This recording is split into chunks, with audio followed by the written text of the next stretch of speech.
Hello students, आज हम class 9th की फिजिक्स के force and laws of motion के न्यूमेरिकल करेंगे। ये बेटा पार्ट नंबर 1 है। पार्ट नंबर 2 में हम और क्वेश्चन करेंगे। देखिए बेटा, सबसे पहले मैं आपको बता देती हूँ न्यूटन ने कितने लॉ दिए थे। 3। उसने क्या कहा था, फर्स्ट लॉ में क्या कहा था न्यूटन ने, कोई बॉडी रेस्ट पे है तो रेस्ट में रहेगी, कोई बॉडी मोशन में है तो वो मोशन में रहेगी। कब तक? जब तक मैं उसके ऊपर कोई एक्सटर्नल फोर्स ना लगा दूँ। और क्या कहा है बेटा मैंने, a body is at rest will remain at rest, a body is in motion will remain in motion until no external force is applied. जब तक हम उसके ऊपर कोई भी एक्सटर्नल फोर्स ना लगा दे तब तक वो बॉडी उसी चीज़ में कंटिन्यू रहेगी। ओके बेटा, न्यूटन का सेकंड लॉ क्या था? न्यूटन का सेकंड लॉ था the change in momentum. Change in momentum का क्या फॉर्मूला था बेटा? mv minus mu। उसने कहा था rate of change in momentum. Rate का मतलब टाइम से डिवाइड कर दो, तो चेंज इन मोमेंटम क्या बना बेटा? mv minus mu divide by t। वो किसके डायरेक्टली प्रोपोर्शनल होता है बेटा? फोर्स अप्लाइड के। किसके डायरेक्टली प्रोपोर्शनल होता है? फोर्स अप्लाइड के। और उससे हमारा फॉर्मूला क्या निकल के आया था? F equal to m multiply a. Force बराबर क्या होता है? Mass multiply acceleration. और न्यूटन के थर्ड लॉ में क्या कहा गया था? An object will have equal and opposite reaction and they are equal in magnitude. मतलब हर एक्शन का क्या होता है? रिएक्शन होता है, और वो उनकी डायरेक्शन क्या होती है बेटा? अपोजिट, लेकिन उनका मैग्नीट्यूड क्या होता है? इक्वल। दोबारा बता रही बेटा, उसने क्या कहा था, हर बॉडी पर जब एक्शन लगता है तो बॉडी उतना ही रिएक्शन दिखाती है, ठीक है। और लेकिन रिएक्शन और जो हमारा एक्शन है दोनों मैग्नीट्यूड में क्या होते हैं? इक्वल, लेकिन डायरेक्शन उनकी क्या होती है? अपोजिट। तो ये पूरा लेसन बेटा हमारे न्यूटन के तीनों लॉ के बारे में है और उनकी क्या क्या एप्लीकेशन है इस लेसन में दिया गया है। मैंने आपके लिए सिर्फ न्यूमेरिकल की अभी सीरीज लेके आई हूँ। बाद में मैं आपके बायो के लेसन्स भी लेके आऊँगी, रीडिंग उनकी, क्योंकि बच्चों को बायो के लेसन्स में काफ़ी प्रॉब्लम होती है। तो बेटा आप मेरे साथ मेरे चैनल पे बने रहिएगा। अगर आपको मेरी वीडियो पसंद आती है तो लाइक, सब्सक्राइब एंड शेयर जरूर कीजिएगा। देखिए अब हम फर्स्ट क्वेश्चन करते हैं। A constant force act on an object. देखिए बेटा, कोई फोर्स है, कॉन्स्टेंट का मतलब फिक्स हो गई उसकी वैल्यू, और वो क्या कर रहा है? किसी ऑब्जेक्ट पे लग रहा है, जिस ऑब्जेक्ट का मास कितना है बेटा? 5 kg है, for a duration of 2 second. मतलब जो वो फोर्स लगाया जा रहा है बेटा वो कितने टाइम के लिए लगाया जा रहा है? 2 सेकेंड के लिए। It increases the object velocity from. अगर वो ऑब्जेक्ट के ऊपर फोर्स लगाया जा रहा है फिर ऑब्जेक्ट की वेलोसिटी कितनी हो रही है बेटा? 3 से 5। कितनी हो रही है? 3 से 7, सॉरी। तो हमें मैग्नीट्यूड ऑफ अप्लाइड फोर्स बताना है। देखिए बेटा, ये मैंने अभी आपको फॉर्मूला बताया था, F equal to M into A होता है, बताया था ना। ये अब मेरे को बताइए m कितना है यहाँ पे? 5 kg। टाइम कितना दे रखा है बेटा? 2 सेकेंड। पहले वेलोसिटी कितनी है? 3 मीटर पर सेकेंड। बाद में कितनी हो गई? 7 मीटर सेकेंड हो गई। अब देखिए F बराबर क्या होता है? m into a. M a का फॉर्मूला आपको पता है v minus u by t. मैंने मोशन वाले लेसन में आपको समझाए थे। ए का क्या फॉर्मूला होता है एक्सेलरेशन का? v minus u by T. अब देखिए हम वैल्यू पुट कर देंगे। m है 5, v है अपना 7, u है अपना बेटा 3, और डिवाइड में टाइम कितना है बेटा? 2। 7 में से 3 गए 4, डिवाइड बाई 2। 5 4 जा कितने हो गए? 20। 20 को अगर मैं 2 से डिवाइड करती हूँ तो बेटा कितना आ गया? 10 न्यूटन। इतना हो गया। तो ये हमारा हो गया केस नंबर फर्स्ट। आगे देखिए हमें क्या रखा है, now if force is applied for a duration of 5 second. अगर अब फोर्स को मैं 5 सेकेंड के लिए लगा दूं तो इसकी फाइनल वेलोसिटी क्या होगी? मेरे को एक बात बताइए, केस नंबर सेकेंड में v हमें निकालना है। अब देखिए टाइम कितना है केस नंबर सेकेंड में? 5 सेकेंड। फोर्स तो हमारा फिक्स है, कांस्टेंट कहा था ना उसने फोर्स को स्टार्टिंग में, तो फोर्स की वैल्यू एक बार आने के बाद वो क्या हो गई? फिक्स हो गई। तो इसलिए हमारा फोर्स कितना है बेटा? 10 न्यूटन। और बेटा अब हमें u कितना देगा? देखो पहले ऑब्जेक्ट की वेलोसिटी कितनी थी? 3, फिर कितनी हो गई? 7। तो इस बार u कितना है? 7 मीटर पर सेकेंड है। तो हमारे पास वही फॉर्मूला f का m v माइनस यू बटे में t होता है। अब बताइए m कितना है? m हमारे पास यहाँ पर है बेटा 5 मल्टीप्लाई v हमें निकालना है, u हमारे पास है 7, डिवाइड बाई टाइम कितना है बेटा? टाइम भी हमारे पास कितना है? 5, बराबर f कितना हमारे पास आया है? 10। देखिए 5 से 5 कैंसिल, अब मुझे बताइए माइनस का 7 उधर आके किसका बनेगा, प्लस का। तो 10 में 7 ऐड किए इक्वल टू v, तो ये आ गया 17। तो v की वैल्यू आ गई बेटा 17 मीटर पर सेकेंड। ओके, हो गया ये हमारा क्वेश्चन। नेक्स्ट देखिए question number 2। What would require a greater force accelerating a 2 kg mass at 5 metre per second square. देखिए बेटा आपके पास है ना जो एसआई यूनिट है उससे भी पहचान हो जाती है कि क्या क्या गिवन है। देखिए केजी दे रखा है, जो चीज़ केजी में है वो क्या होता है, मास, और जो मीटर पर सेकेंड स्क्वायर में होता है वो क्या होता है बेटा, एक्सेलरेशन। इधर भी देखिए मास कितना है 4 kg, एक्सेलरेशन कितना है 2 मीटर पर सेकेंड स्क्वायर। और हमें क्या बताना है किस में ज़्यादा फोर्स लगा। देखिए मैं इसमें case number first and case number second डालूंगी। केस नंबर फर्स्ट में एफ का क्या फॉर्मूला होता है, एम इंटू ए। एफ कितना लग रहा है बेटा हमारे पास, F accelerating a 2 kg mass at, F निकालना है ना दोनों में। तो देखिए पहले केस में 2 और 5 है, एम तो है 2, ए है 5, तो कितना बना 10 न्यूटन। पहले केस में फोर्स कितना हुआ 10 न्यूटन। केस नंबर सेकंड में एफ निकालिए, F equal to M into A. अब केस नंबर सेकंड में एम कितना है 4 और ए कितना है 2, 4 × 2 कितना हो गया बेटा 8 न्यूटन। तो बताइए किन किन दोनों में फोर्स ज़्यादा हुआ, पहले केस में या सेकेंड केस में, फर्स्ट केस में ना, तो केस नंबर फर्स्ट में एक्सेलरेशन ज़्यादा है। नेक्स्ट देखिए, a motor car is moving with a velocity of this one and, देखिए कितनी वेलोसिटी है उसकी 108 किलोमीटर पर आवर, और ये कितना समय ले रही है बेटा 4 second to stop after brakes are applied. देखिए मोटर कार मूव कर रही है यू, देखो ये यू लिखेंगे ना जिस वेलोसिटी में मूव कर रही है 108 किलोमीटर पर आवर। इसको मीटर पर सेकंड में चेंज करने के लिए हम 5/18 से डिवाइड कर देते हैं। ये मैंने आपको मोशन वाले लेसन में बताया था। 18 की टेबल से ये 6 पे कटेगा, 6 5 जा कितने होंगे बेटा 30 मीटर पर सेकेंड हो गया। अब हमारे पास कह रही है ये वेलोसिटी स्टॉप हो जाएगी 4 सेकेंड में, स्टॉप हो गई तो फाइनल वेलोसिटी कितनी हो जाती है 0, तो v हो गई 0 मीटर पर सेकेंड। टाइम कितना लगा बेटा उसको स्टॉप होने में, टाइम लगा बेटा उसको 4 सेकेंड, कितना लगा 4 सेकेंड लगा टाइम। अब बेटा हमें क्या बताना है, हमें बताना है force exerted by brakes on motor boat if its mass along with the passenger is, देखिए एम हमारे पास कितना है, एम हमारे पास है 1000 kg। मुझे बताइए हमारे पास हमें निकालना है फोर्स, फोर्स का फॉर्मूला क्या बताया था, m v minus u upon में टी। m कितना है बेटा 1000 गुना में v कितना है 0 माइनस u कितना है बेटा 30 डिवाइड बाय टाइम। टाइम कितना लिया है बेटा उसने 4 सेकेंड। अब देखिए ये आ गया -30 × 1000 डिवाइड बाय 4 आ गया। अब देखिए काटिए, 4 से कटेगा, 4 2 जा 8, 2 बचे 4 5 जा 20, 250, ये आ गया -25 3 जा 75 और 2 0, तो ये आ गया न्यूटन। इसका मतलब ये जो फोर्स है वो किस में लगा है, अपोजिट डायरेक्शन में। माइनस साइन तो क्या बताता है फोर्स कौन सी डायरेक्शन में लगा है, अपोजिट डायरेक्शन में, ठीक है। नेक्स्ट देखिए क्वेश्चन नंबर 4। एक फोर्स है जो कि 5 न्यूटन लगा, गिव्स ए मास m1 देता है और एक्सेलरेशन कितना है उसका 10 मीटर पर सेकेंड स्क्वायर।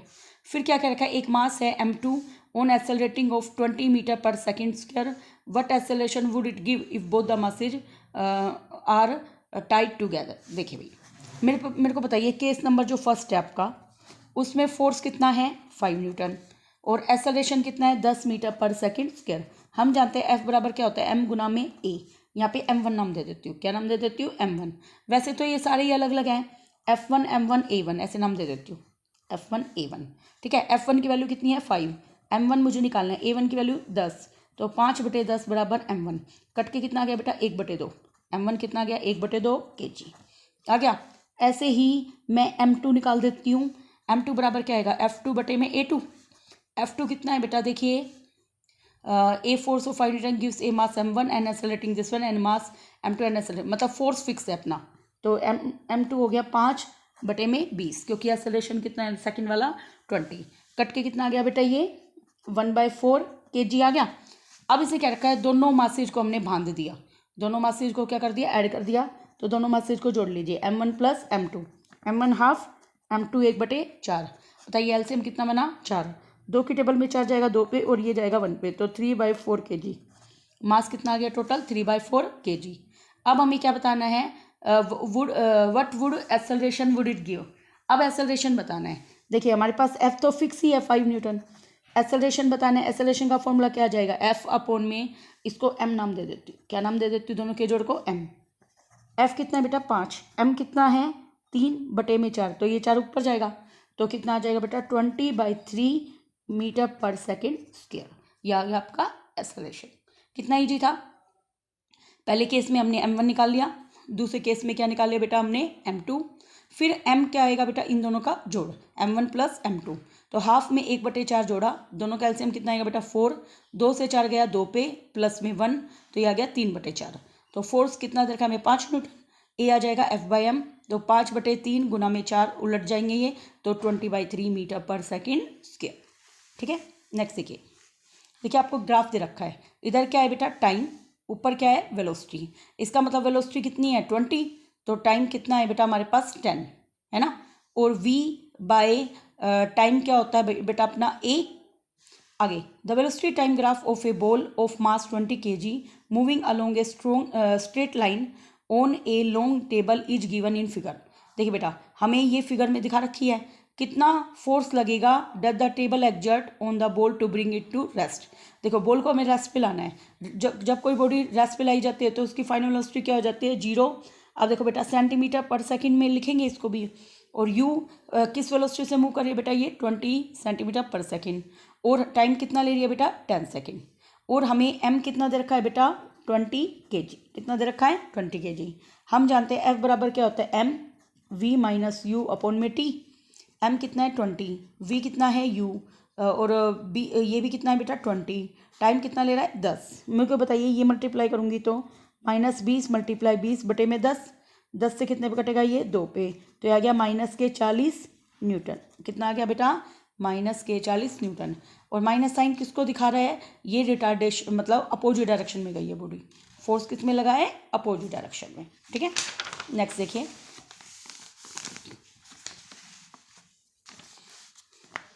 एक बुलेट है उसका मास कितना है बेटा 20 ग्राम, बुलेट का मास कितना है 20 gram, is horizontally fired with a velocity of 150 metre per second.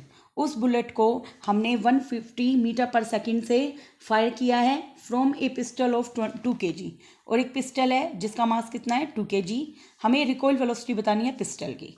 देखिए एक फॉर्मूला बेटा गन वाले क्वेश्चन काफ़ी आते हैं एग्जाम में, तो गन वाले क्वेश्चन के लिए स्पेशल फॉर्मूला है, तो उनको याद कर लेना। देखिए mass of bullet multiply velocity of bullet, गोली की वेलोसिटी, और बराबर होता है मास ऑफ गन मल्टीप्लाई होता है रिकॉइल वेलोसिटी ऑफ गन।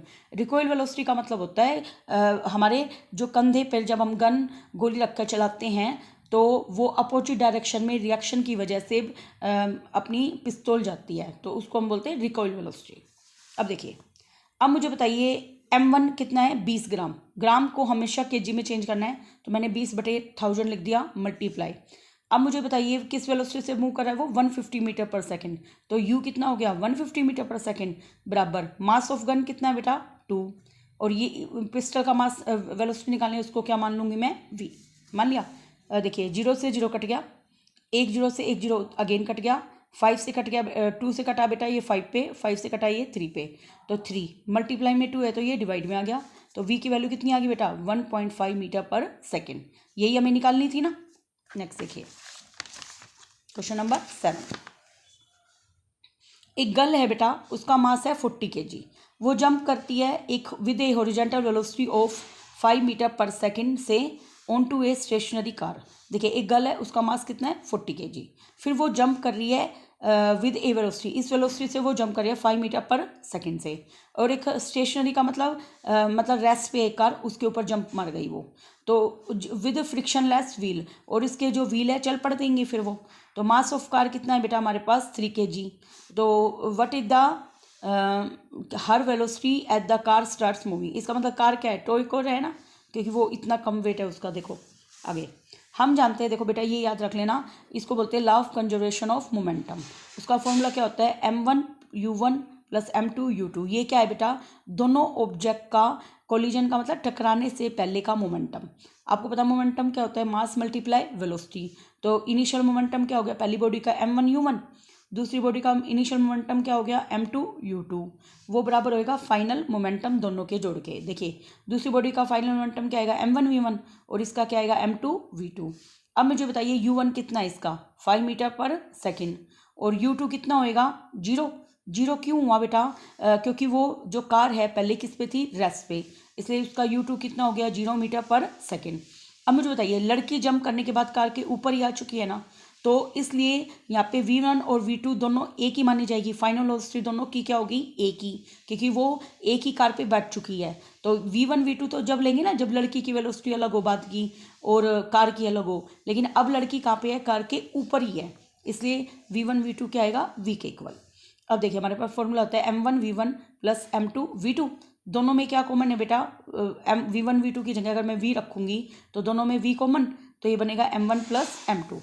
अब देखिए इधर हमारे पास लड़की का मास कितना था 40 और u1 कितना है 5 प्लस 3 मल्टीप्लाई इसका मास कितना है बेटा 0 वेलोसिटी सॉरी m1 और m2 का जोड़ 40 प्लस में 3 कार का जोड़ इंटू में v। अब बताइए किसी को 0 से गुना किया 0, 40 को 5 से गुना किया 200 और प्लस का 43 इधर आके डिवाइड में हो जाएगा। आ गया अपना आंसर।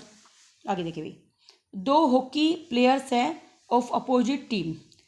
देखिए भाई बेटा एक मिनट में पिछले क्वेश्चन में एक बात बता देती हूँ, कई बच्चे यहाँ पे ना v को माइनस का 1.5 मीटर पर सेकेंड भी लिख सकते हैं। क्यों?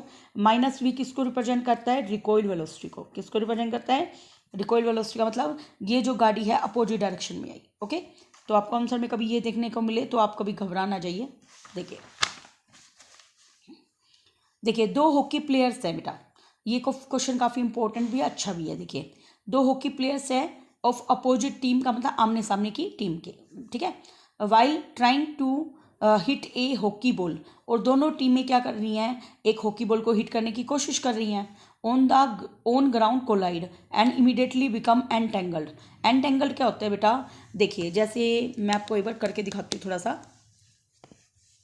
देखिए जैसे मान लो ये हमारा उस हॉकी प्लेयर का हाथ है, मान लीजिए ये इसका हाथ है, तो दोनों ऐसे एंटेंगल्ड का मतलब दोनों हॉकी प्लेयर जैसे ये एंटेंगल्ड हो गए हमारे हाथ, वैसे ही दोनों प्लेयर जब आमने सामने से आते हैं तो कई बार देखते हो ना एक प्लेयर दूसरे के अंदर फंस जाता है, मतलब दोनों एक दूसरे के साथ एंटेंगल्ड हो जाते हैं, मतलब दोनों एक दूसरे के साथ जैसे ओवरलैप से हो जाते हैं। क्या हो जाते हैं ओवरलैप, ठीक है। तो while trying to hit a hockey ball on ground collide and immediately become entangled. One has a mass of 60 kg। एक पहली टीम का मास कितना है 60 kg एक बच्चे का, और was moving with a velocity of, और उसकी क्या वेलोसिटी है उसकी 5 metre per second. While other has a mass, और दूसरे का मास कितना बेटा 55 kg, और वो किससे मूव कर रहा है वेलोसिटी है उसकी 6 metre per second towards the first player का मतलब फर्स्ट प्लेयर की तरफ आ रहा है वो। तो बताइए देखो पहला प्लेयर मान लो इस साइड गया तो दूसरा प्लेयर इस साइड गया, तो इन दोनों की डायरेक्शन क्या है ये opposite. In what direction and with what velocity will they move after they become entangled. Entangled का मतलब अब देखो दोनों एंटेंगल फंस गए एक दूसरे के अंदर, तो अपनी जो फाइनल वेलोसिटी v1 v2 ना होकर क्या हो जाएगी v, क्योंकि दोनों की क्या हो जाएगी सेम। तो हमें बताना है दोनों किस डायरेक्शन में गए एंटेंगल्ड होने के बाद। देखिए इसको कैसे करेंगे हम,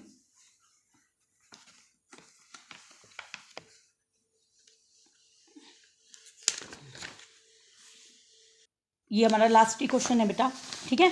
देखिए बस हमारे पास m1 कितना है 60 kg और u1 पहले वाले बच्चे का वेलोसिटी कितनी थी 5 मीटर पर सेकेंड।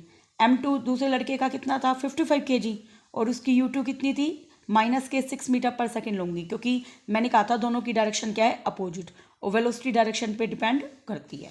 अब देखो भाई v1 v2 मैंने कहा था दोनों एंटेंगल्ड हो गए, तो दोनों की वेलोसिटी क्या हो जाएगी सेम, तो v1 v2 किसके बराबर मान लिया मैंने बेटा v के। अब हम जानते हैं m1 u1 प्लस में होता है m2 u2, लेकिन यहाँ पे u2 माइनस का है तो यहाँ पे क्या आ गया माइनस, बराबर क्या होता है m1 v1 प्लस में m2 v2, लेकिन यहाँ पे v1 v2 बराबर है तो उसकी जगह क्या पुट कर दूंगी v। अब देखिए m1 का मास 60, u1 कितनी है 5, m2 का मास 55, u2 कितनी है बेटा 6, और m1 प्लस m2 गुना में v1 v2 की जगह क्या पुट कर दूंगी v। अब देखिए 60 को 5 से मल्टीप्लाई किया कितना आया 300, इसको इससे मल्टीप्लाई कीजिए कितना आएगा 330। अब m1 और m2 को जोड़ दो, 60 में क्या जोड़ दो 55, तो ये कितना आएगा 5 और 6 5 11। तो -330 में 300 घटाऊंगी तो क्या आएगा -30 और डिवाइड में क्या आएगा 115 मीटर पर सेकेंड। हो गया ना अभी। तो बेटा आपको अगर मेरी वीडियोज पसंद आती है तो प्लीज़ लाइक एंड शेयर कीजिएगा और स्टूडेंट्स को भी बताइएगा जिन स्टूडेंट्स को ट्यूशन नहीं मिल पाता या जो बेटा फ़ीस पे नहीं कर सकते उनके लिए काफ़ी बेनिफिशियल है मेरा चैनल। तो please like share and subscribe कीजिएगा। Thanks for watching.